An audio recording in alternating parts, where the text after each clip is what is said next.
Soy geólogo y geobiólogo, técnico especialista en salud geoambiental. El tema de mi conferencia pues, va a tratar de la relación o de qué podemos extraer de de la geología, perdón, en nuestro estudio de la geobiología. Es decir, qué aportaciones puede hacer la geología a la geobiología. Evidentemente, la mayor parte de nuestro trabajo como geobiólogos se va a desarrollar en este planeta en el que vivimos, ¿no? Y bueno, dado que la geología es una de bueno, es considerada como la ciencia que estudia la Tierra, pues pienso que algo tendría que aportarnos, ¿no? Es decir, cómo el estudio de la geología nos va a dar pistas de los elementos y de procesos que podemos encontrarnos, procesos geológicos que vamos a poder encontrarnos en nuestro día a día a la hora de abordar un estudio geobiólogo radiestesista. Bien, brevemente os quiero hacer un repaso de mi trayectoria profesional para que entendáis cómo he llegado a este maravilloso mundo de la geobiología. Y es que, bueno, yo durante bastante tiempo estuve dedicándome de lleno al trabajo como geólogo y centrando mi trabajo, mis estudios, pues en el análisis del terreno, de los terrenos que hacer para determinar cuáles eran las características y las propiedades físicas de una determinada zona, pero centrando este estudio, centrándolo mucho en lo que era una parte como física, ¿no? Es decir, se centraba el trabajo en lo que era el análisis de terrenos para posteriormente hacer algún tipo de obra, ya sea de obra civil, como un túnel, una carretera, un puente o una edificación. Y cómo el terreno, la tierra, se iba a comportar al insertar una estructura de estas características. Con el paso del tiempo me di cuenta bueno, que algo faltaba, algo se quedaba cojo, porque nosotros actuábamos sobre la Tierra sin tener en cuenta cuáles iban a ser las repercusiones que el entorno iba a devolvernos, más allá de lo que era una respuesta puramente física, ¿no? Evidentemente no era lo mismo hacer un edificio en una zona inundable de un río que en una zona más estable, ¿no? O en una zona próxima a un desprendimiento a un deslizamiento de ladera, etc. Esas cosas sí se tenían en cuenta. Pero la parte como más energética quedaba bastante vacía. Entonces, poco a poco me fui formando en en radiestesia, y vi que esta disciplina sí daba respuesta a interrogantes que yo me hacía. ¿De acuerdo? Bien, entonces, ¿por qué no combinar una cosa con la otra? Es decir, vamos a coger, a extraer lo bueno que nos puede aportar la geología para discernir un poco más en el conocimiento de lo que nos vamos a poder encontrar en nuestro trabajo como geólogos. Porque, claro, muchos de nosotros vamos a aplicar nuestros conocimientos para encontrar lugares adecuados y que no, o sea, que lugares que no afecten de manera negativa a las personas, a los seres vivos que van a habitar un lugar, ¿no? Como he dicho, nuestro trabajo se va a desarrollar en un determinado terreno, en la tierra, ¿no? Y por tanto, conocer qué elementos se van a poder presentar, sobre todo aquellos que escapan a nuestra visión, a nuestro campo de visión, porque están en el, ¿no? En el terreno, están bajo la superficie. y de qué forma van a poder actuar esos terrenos o esos elementos, pues muchas veces no nos sirve, ¿no? Puede dar igual, ¿no? Es decir, a nosotros nos llaman para hacer un trabajo geobiológico, una profesión geobiológica, porque hay una determinada familia, hay personas que no se encuentran bien en un concreto lugar, y al margen de decir, pues, qué hay o qué no hay, pues nosotros como radiestesistas, como geobiólogos, podemos decir si un lugar es bueno o no es bueno, ¿no? Dependiendo de la pericia que hayamos podido alcanzar con nuestros instrumentos, ¿no? Cuerpo. Pero muchas veces la geología nos puede ayudar, como os he dicho, a discernir entre qué elementos pueden estar escondidos y pueden ser los responsables de esa alteración que pueda estar ocasionando algo que todavía no sabemos en el lugar y por tanto en las personas que puedan estar allí habitando. Como he nombrado, pues existen elementos escondidos, vamos a decir, bajo la superficie de la Tierra, o simplemente también expuestos a nuestra visión, a nuestro campo de visión, bueno, que van a poder estar detrás de posibles desajustes energéticos que se puedan estar produciendo en las personas que habitan un determinado lugar o que quieren habitar un determinado lugar. Esos elementos principalmente la, a pequeños rasgos pues se pueden definir como suelos, ¿no? Minerales y rocas. Es decir, el suelo que pisamos, la superficie sobre la cual vivimos, está constituida pues, por suelos, rocas y minerales, ¿no? Es decir, los suelos son agregados de minerales, de fragmentos que van a conformar el terreno sobre el que habitamos y también dependiendo de determinadas zonas, pues van a poder aparecer también los sustratos rocosos. O incluso va a poder existir zonas en las que vamos a tener este tipo de ambientes mixtos, es decir, van a poder aparecer dentro de un lugar tanto suelo como rocas.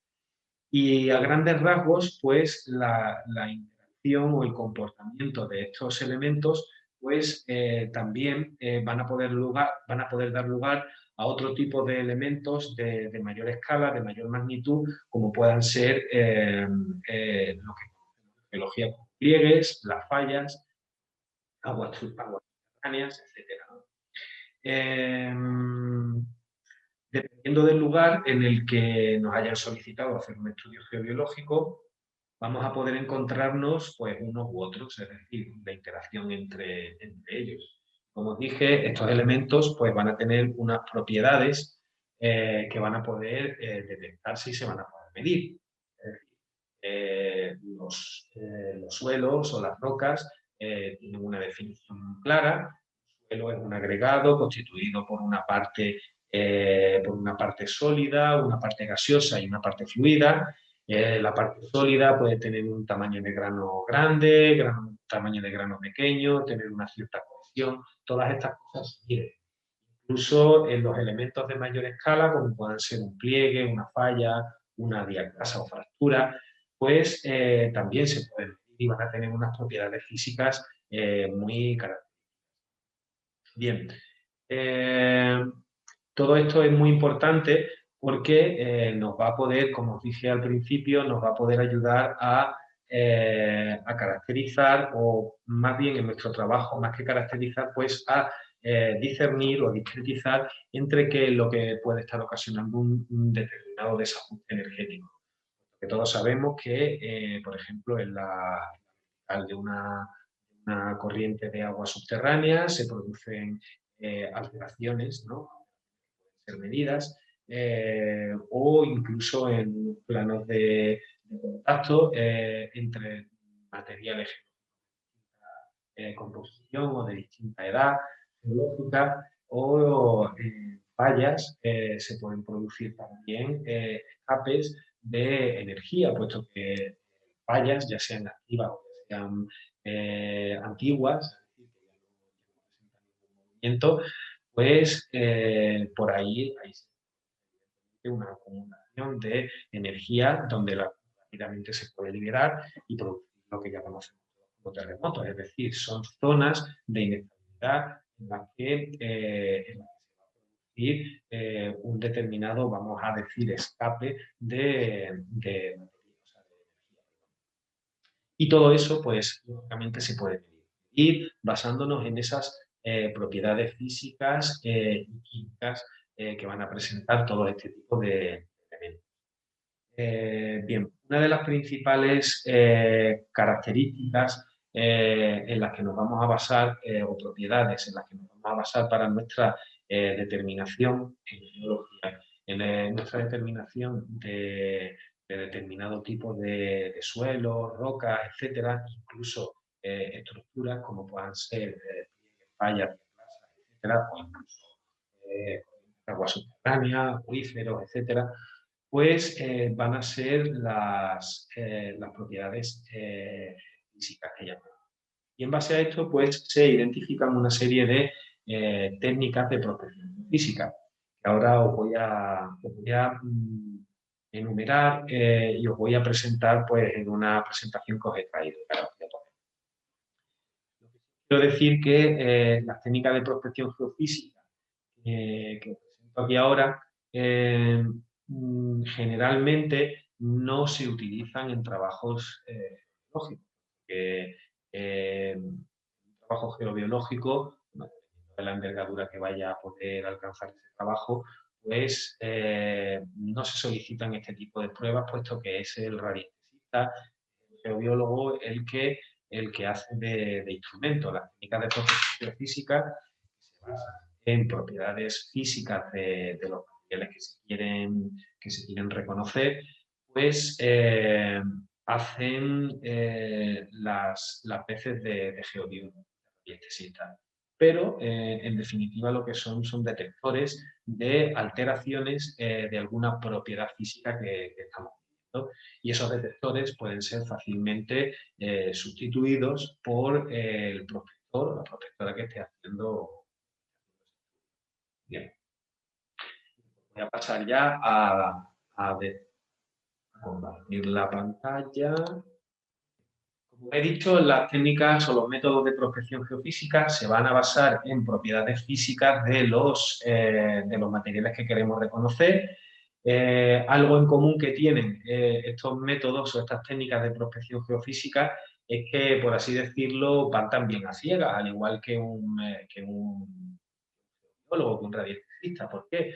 Pues porque son técnicas de reconocimiento indirecto, es decir, queremos conocer algo que está bajo la superficie, pero vamos a utilizar algún tipo de sistema, algún tipo de propiedad que va a tener ese elemento para ver si está o no está y si está en qué proporción. Las técnicas de prospección geofísica, los métodos de prospección geofísica, dependiendo de la característica física, de la propiedad física que vayamos a detectar, pues se dividen en una serie de técnicas, ¿no? Por un lado tenemos las técnicas sísmicas, por otro lado tenemos las técnicas eléctricas, por otro lado tenemos las técnicas electromagnéticas, las gravimétricas, los sondeos, que son el reconocimiento directo del material que queremos estudiar, la magnetotelúrica y el reconocimiento radiométrico. Comenzando por el primero, nos encontramos con los métodos de prospección geofísica. Las técnicas sísmicas, las técnicas de prospección geofísica, no, la sísmica de refracción.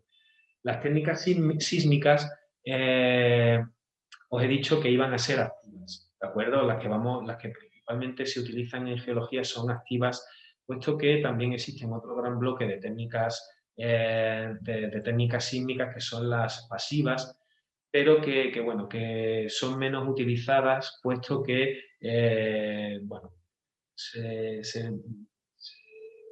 se hacen en un concreto ambiente, así como más urbano, utilizando el ruido ambiente que pueda haber en la ciudad, por ejemplo. Las técnicas sísmicas activas van a estudiar el subsuelo a partir del análisis de la propagación de las ondas sísmicas producidas artificialmente sobre el terreno. Por tanto, estas técnicas van a implicar la generación de una fuente sísmica, es decir, aplicamos un ruido sobre el terreno y vemos cómo se comportan los materiales que van a atravesar los materiales que van a atravesar pues, esa inestabilidad que hemos producido al aplicar una fuente sísmica.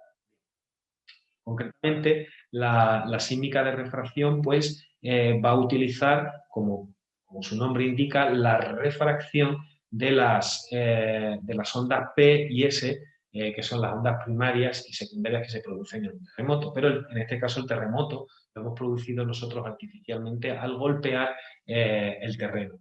Se colocan una serie de geófonos, que son una especie de micrófonos en línea, y se estudia la velocidad, bueno, el tiempo que tardan en llegar esas ondas que hemos generado nosotros artificialmente, pues al momento de. En base a la facilidad o no que tengan estas ondas primarias y secundarias, que como he dicho, se van natural en un terremoto, al haber una liberación rápida de energía, pues nosotros vamos a poder determinar, en función de esa facilidad en la que se propagan las ondas, pues vamos a poder determinar una serie de capas que puedan estar constituidas el terreno, lo cual nos pueden ir marcando determinados tránsitos entre materiales que tienen un comportamiento y materiales que tienen otro. Materiales que tienen una alta velocidad de propagación pues van a ser materiales más duros, y materiales que tienen una baja velocidad de propagación van a ser materiales más blandos. Este tipo de técnicas de sísmica de refracción pues se utilizan principalmente en obras civiles para conocer cuánto de blando va a ser el terreno a la hora de excavar y hacer una carretera, etc. ¿No? Bien, continuamos con los métodos sísmicos. Nos encontramos con la tomografía sísmica. La tomografía sísmica, pues actualmente es la técnica de tratamiento más utilizada en prospección geofísica, utilizando la sísmica como herramienta, y que consiste en invertir los datos. Anteriormente conocíamos la velocidad de propagación de las ondas P y S, la sísmica de refracción, y aquí, pues, al invertir los datos, vamos a obtener un modelo de velocidad del subsuelo. Cuánto de rápido son las ondas dependiendo del material que estamos atravesando. Entonces, el modelo de velocidad resultante se puede relacionar con una litología, puesto que existen tablas de todo tipo de roca, y es capaz de ir la velocidad, la onda a tanta velocidad. Y con su profundidad, por supuesto, también, y con el estado mecánico de los materiales del subsuelo, el grado de compactación, la ripabilidad o cuánto de blando es el terreno, etc. Y en base a esto, pues, al igual que en el caso de la sísmica de refracción, vamos a poder determinar, pues, una serie de límites entre materiales, bueno, de materiales que tienen un comportamiento diferente a esa velocidad de propagación de las ondas. Otro de los métodos de prospección geofísica basados en la sísmica, es decir, en la propagación de las ondas, sísmicas, pues va a ser la sísmica de reflexión. La sísmica de reflexión, pues, se basa en el estudio de la energía reflejada. O sea, como una onda cuando atraviesa, como onda que es, a una onda sísmica, al encontrarse con un material que tiene una distinta composición o estructura, pues va a producir, por un lado, la reflexión y por otro lado, la refracción. En los casos anteriores se estudiaba la refracción y en este caso lo que estudiamos es la onda reflejada. Entonces, al igual que en los otros casos, pues se sitúan en una línea, una batería de geófonos, se aplica la carga sísmica, la fuente sísmica, y lo que estudiamos es cuando atraviesa esa onda generada, atraviesa un material diferente, se refleja y vuelve al equipo de medición, entonces a esos geófonos. Entonces, dependiendo de la velocidad de llegada de esas ondas, pues nosotros vamos a poder hacer también pues, un análisis de cómo está distribuido el terreno bajo nuestros pies, sin necesidad de verlo, por supuesto. Bien, cambiando de técnica, pasamos de las técnicas sísmicas a las técnicas de prospección eléctrica, ¿vale? Y nos encontramos con una técnica bastante simple, por así decirlo, si me permitís, que es la de hacer un sondeo eléctrico vertical. El sondeo eléctrico vertical no es otra cosa que, al igual que en los casos sísmicos, colocábamos geófonos, pues aquí lo que colocamos son electrodos y en el terreno, en unas líneas como aparecen en esta imagen, ¿vale? Aplicamos una corriente eléctrica y lo que estudiamos es la resistividad de ese terreno, es decir, qué facilidad presenta o no el terreno para conducir la electricidad. Eh, para la modelización bidimensional y tridimensional en el caso que vamos a ver más adelante, que sean las tomografías eléctricas, tridimensional pues, del subsuelo para la realización de correlaciones geológicas. Es decir, podemos tener el conocimiento a través de mapas geológicos de una determinada zona, pero necesitamos algo que nos muestre, algo que nos indique que estamos en lo cierto, ¿de acuerdo? Eso sería una correlación. Identificación, por ejemplo, también de fallas, puesto que son zonas de debilidad por las que la corriente eléctrica pues, bueno, cambian su resistividad eléctrica. También se utiliza para el análisis de suelos contaminados, la detección de niveles freáticos, es decir, donde está la capa saturada, la zona saturada en agua del subsuelo, castificaciones, que son pues, cavidades que se han producido por el paso de una corriente de agua subterránea en terrenos calizos, cavidades, etcétera. Y las aplicaciones pues, son enormes, las que tienen las técnicas eléctricas. Como he dicho, para hacer modelos tridimensionales nos encontramos también con lo que es la tomografía eléctrica, que no sería otra cosa que una composición en 3 dimensiones de sucesivas alineaciones de verticales. De tal manera que dependiendo de la resistividad de ese terreno en ohmios, pues vamos a poder determinar o caracterizar, esto ya vendría a la interpretación del geólogo, la interpretación pues, de determinadas zonas, como puedan ser sustratos rocosos, para zonas que tienen una alta resistividad a la eléctrica, zonas con una baja resistividad eléctrica podrían determinar incluso en una zona que ya previamente se conocía que se había producido una contaminación, pues contaminación con residuos sólidos urbanos, o zonas intermedias de resistividad en las que, bueno, tienen unas características mixtas entre una zona muy resistiva y una zona poco resistiva, y que a lo mejor podrían dar pistas, todo esto, la observación de lo que en superficie de determinadas zonas alteración.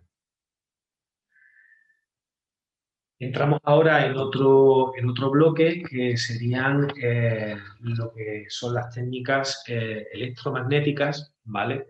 Y las técnicas electromagnéticas, pues de las estrellas en las técnicas de prospección electromagnética, pues el georradar, ¿vale? El georradar se emplea, es una técnica electromagnética, como os he dicho, que se emplea fundamentalmente para el reconocimiento de estructuras ocultas en el terreno, pero a muy baja profundidad.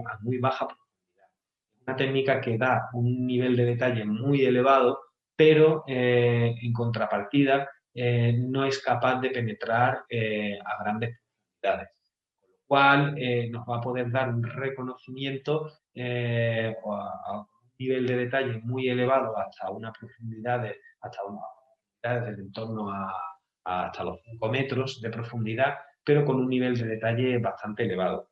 Por este hecho, entre otras cosas, es una de las técnicas más utilizadas para la detección de antiguos yacimientos arqueológicos, en excavaciones arqueológicas, y es una técnica que es bastante diría yo, recomendada a la hora de contrastar algún estudio geobiológico, es decir, la percepción que haya podido tener el radiestesista, en caso de que sea necesario contrastar esa información que ha obtenido del terreno, pues con sus elementos y a su si hubiese alguna técnica de prospección geofísica útil a la hora de poder contrastar esos resultados, sería sin lugar a dudas ¿vale? También existen otros métodos de prospección geofísica que se basan en otras propiedades físicas, a la sísmica y a la electromagnética, y son los que utilizan la propiedad física de la gravedad del planeta. Y aquí nos encontraríamos pues, con las técnicas gravimétricas y las técnicas microgravimétricas, en función de si va a ser de mayor o menor.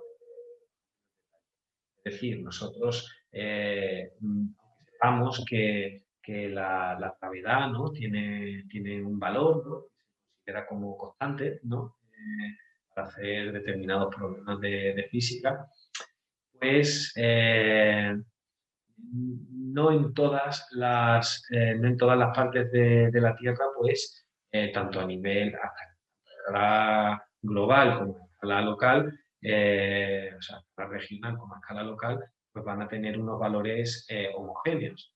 Es decir, van a presentar una serie de alteraciones que, bueno, los gravímetros y los gravímetros se pueden detectar esas pequeñas alteraciones de alteración. De tal manera que ese tipo de alteraciones van a poder quedar representadas en un plano como lo presento y poder determinar a qué también se puede deber esas alteraciones. Puesto que los vacíos o los excesos de gravedad pueden estar íntimamente relacionados con humedades, por ejemplo, o con presencia de masas minerales o masas metálicas en determinadas áreas que sean susceptibles de elementos. Bueno, aquí teníamos otra de las técnicas electromagnéticas que os había presentado, os había hablado del georradar.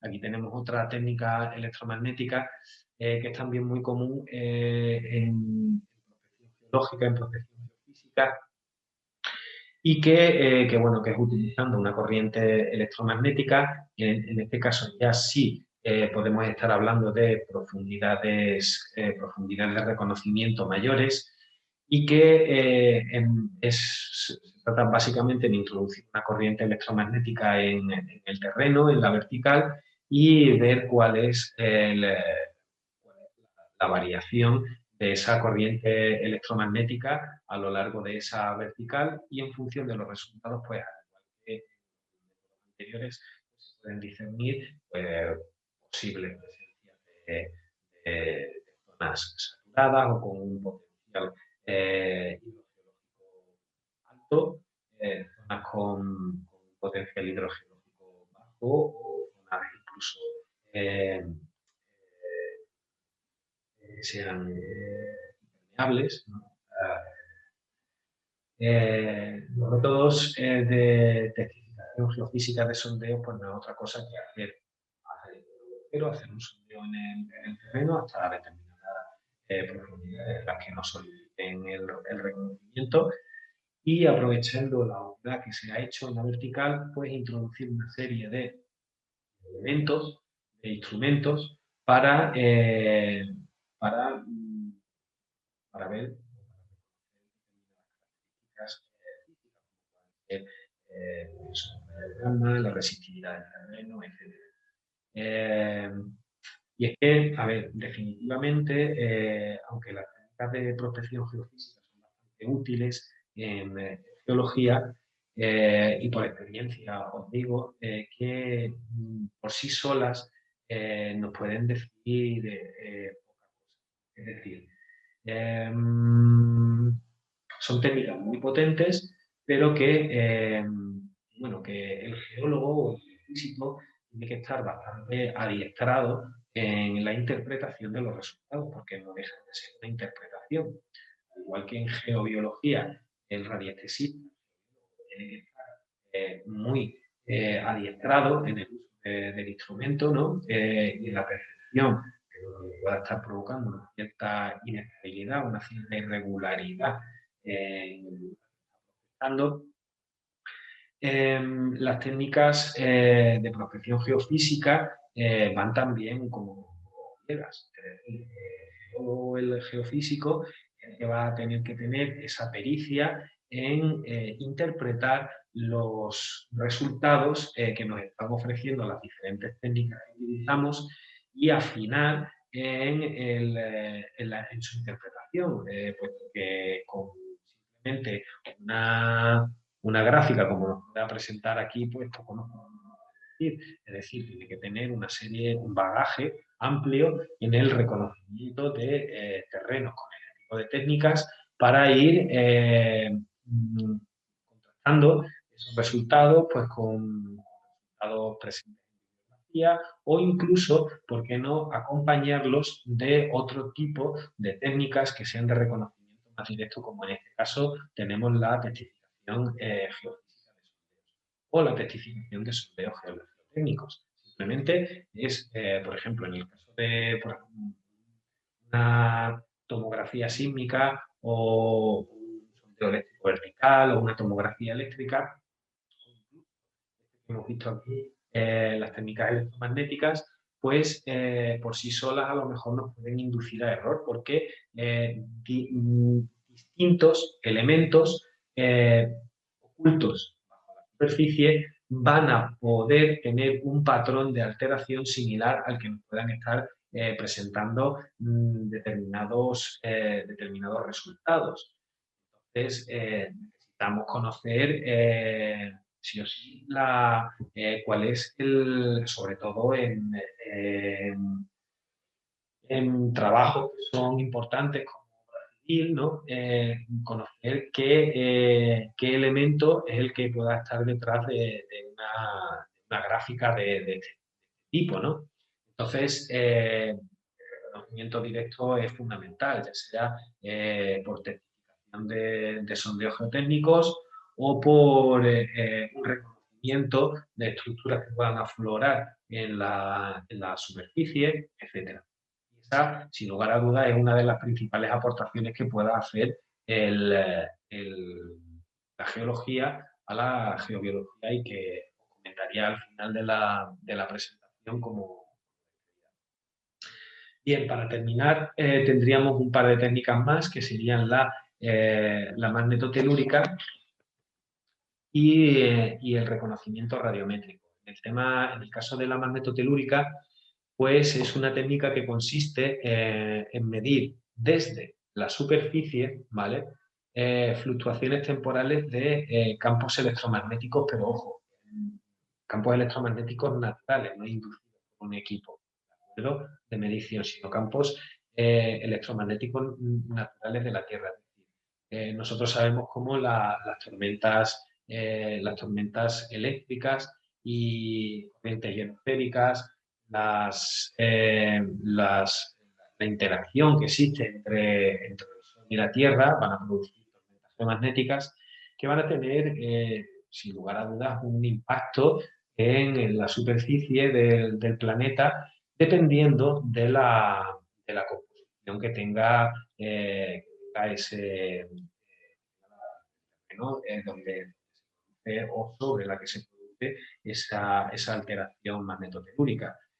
Entonces, claro, como antes, si nosotros ya sabemos, el geólogo, el geofísico ya tiene un bagaje, ya tiene una experiencia, la interpretación de este tipo de alteraciones, pues va a ser capaz de afinar con un mayor nivel de detalle pues, cuáles van a ser los materiales que van a que van a poder estar detrás de interpretaciones como esta que presento.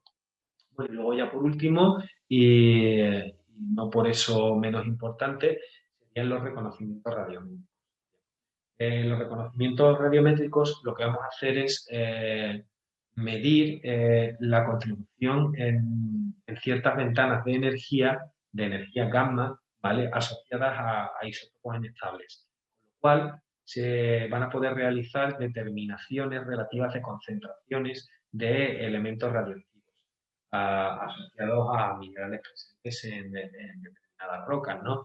Es decir, pues al igual que determinados materiales, determinados suelos, determinadas rocas, dependiendo de su composición, de su estado de compactación, etcétera, van a poder presentar una diferente, van a poder presentar un comportamiento diferente al paso de una corriente eléctrica, de una corriente electromagnética, etcétera, en determinados lugares por la composición de estos suelos, de estas rocas, pues esa composición va a poder dar lugar a la liberación de forma natural de una determinada energía radiactiva, y que nosotros con el equipo adecuado vamos a poder llegar a. Bien, con esto termino la presentación que os había traído, perdón. Y bueno, como fin de la ponencia que os había traído, espero que os haya resultado de interés. El objetivo de la ponencia no era haceros un exhaustivo una exhaustiva descripción de todos y cada uno de los métodos de prospección física que existen o que se utilizan en geología, en geofísica. Existen muchos más, ¿de acuerdo? Pero el concepto que sí os quería transmitir es uno muy importante, y es que el que os hablé al principio de la ponencia y con el que quiero terminar. Y es que, bueno, la geología, sin lugar a dudas, puede hacer una contribución muy importante a la geobiología, ya que nos puede ayudar, nos puede dar pistas para discernir en nuestro conocimiento de qué elementos, de qué estructuras pueden estar detrás de algún tipo de inestabilidad, algún tipo de cambio que pueda estar afectando a un lugar en concreto en el que estamos realizando nuestro trabajo, y por tanto afectar a la salud de las personas que puedan llegar a habitar ese habitando en ese lugar. Al igual que la geología, también con estas técnicas de prospección geofísica, utiliza también otra serie de técnicas secundarias o auxiliares para afinar en los reconocimientos que se hacen, y al igual que estas técnicas deben ser utilizadas por personal experto y adiestrado en el uso de estas técnicas para poder dar un nivel de detalle y de acierto mayor. En geobiología pasa lo mismo, es decir, la geología nos puede ayudar a los geobiólogos a identificar, a darnos pistas sobre qué posibles elementos, qué posibles estructuras pueden estar detrás de lo que estamos buscando. Como dije, muchas veces este tipo de cosas, es decir, darle un nombre y un apellido a algo que está produciendo una perturbación, es secundario, pero muchas veces nos puede ayudar. Tanto la prospección geofísica nos apunta a ello, como también, como no, un reconocimiento del terreno.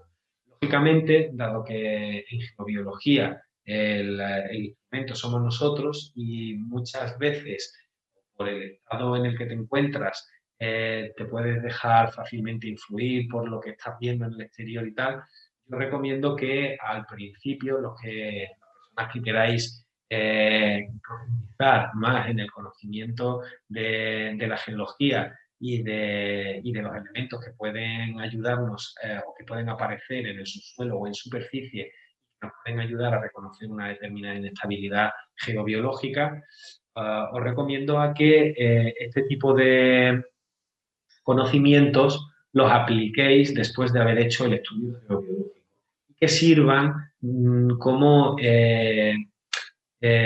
para reafirmar o para confirmar los resultados que hemos obtenido con nuestro sentido. Porque en un principio, claro, puede inducirnos a vamos a llamarle error, o exceso de confianza, que puede dar resultados que no queremos.